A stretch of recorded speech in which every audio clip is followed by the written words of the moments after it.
जी कान जी। देखो हम आज कितना खुश है, हमारा बेटा उधर अंग्रेजों के मुल्क से पढ़ के आ रहा है और उसको कितना ख्याल है अपने बाप दादा का रवायत का।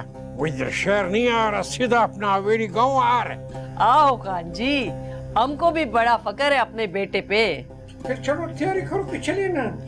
बस हम तो तैयार है, थोड़ा आसरा करो, हम अभी आता है। बस आओ कि चले भाई। अरे क्या बात है बेटा, तुम अभी तक जाग रही हो? हाँ मम्मा, मरियम का अभी मैसेज आया है। कल उनके घर में फेयरवेल पार्टी और हम सबको इनवाइट किया है। Farewell party? किसे दे रहे हैं फेयरवेल? उनके कोई फैमिली फ्रेंड्स हैं, वो अब्रॉड शिफ्ट हो रहे हैं तो उनके लिए फेयरवेल पार्टी रखी है। आई नो बेटा, लेकिन हम लोग नहीं जा सकेंगे। तुम जानती हो ना, सुफियान ने दादू के सामने मरियम का नाम लेके तूफान खड़ा कर दिया है। अरे ये क्या बात हुई, भाई ने अपनी पसंद ही का तो इजहार किया है और इसमें हर्ज क्या है, ये उनका राइट है। मैं समझ सकती हूँ बेटा, लेकिन तुम्हारी दादू को कौन समझाए? क्या मतलब मामा, ये एक इंसान की जिंदगी का सवाल है, कोई मजाक नहीं है। और आपको पता है, भाई ने तो कभी मरियम के अलावा किसी लड़की को देखा भी नहीं। अब बस कर दो और चुप करो ये मरियम मरियम कहना। तुम्हारी दादू ने सुन लिया ना तो फिर से हंगामा शुरू हो जाएगा। मामा, मैं और भाई तो कल जा रहे हैं, ठीक है? दादू को समझाना आपका काम।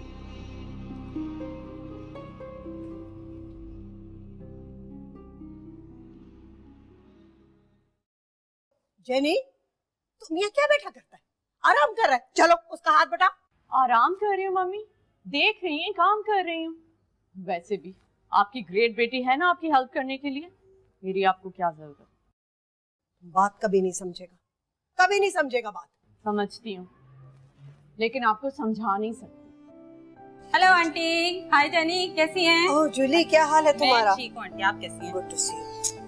घर में बड़ी मजे की खाने की खुशबू आ रही है, कोई खास बात है क्या? आपको नहीं पता, घर में फेयरवेल पार्टी है, दोनों माँ बेटी पता नहीं क्या क्या बना रही हैं। तुमने सुना ये क्या कहता है? अरे आंटी मजाक कर रही है वो। नो, मैं मजाक नहीं कर रही, इन दोनों के गठजोड़ से मैं तंग आ गई हूँ। जेनी तुम जेनी जेनी आंटी आंटी थोड़े ना, जेनी अभी बच्ची है, जाने दें। अच्छा मुझे ये बताएं कि मरियम कहाँ है? ओह मेरी किचन में बेचारा मजदूर की तरह लगा हुआ है, सुबह से खाना पका रहा है, इतना सारा काम है, कोई उसका हेल्प करने वाला नहीं है। अच्छा है ना, चले ना हम भी चल के कुछ अच्छा सा पकाते हैं, चले आए। चलो।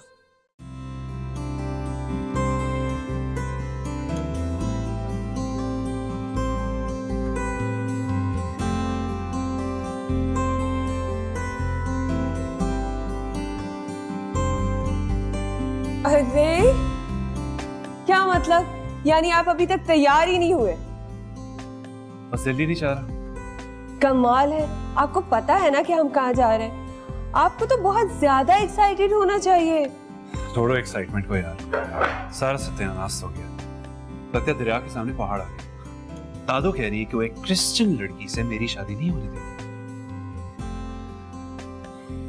मैं जानता हूँ अपनी पसंद की दुल्हन लाना चाहती हूँ। और आप घबरा गए? नहीं, घबराए बिल्कुल नहीं। मैं सिर्फ ये चाहता हूँ कि अपनी मोहब्बत को पाने के लिए मुझे किसी बुजुर्ग की नाफरमानी ना करनी पड़े। तो भाई फिर डटे रहे अपनी बात पे, कोई कुछ नहीं कर सकता। तुम फिक्र मत करो, मुझे अपनी मोहब्बत से पीछे हटना आता ही नहीं। That's great। ये हुई ना मेरे भाई वाली बात, अब जल्दी से तैयार हो जाए।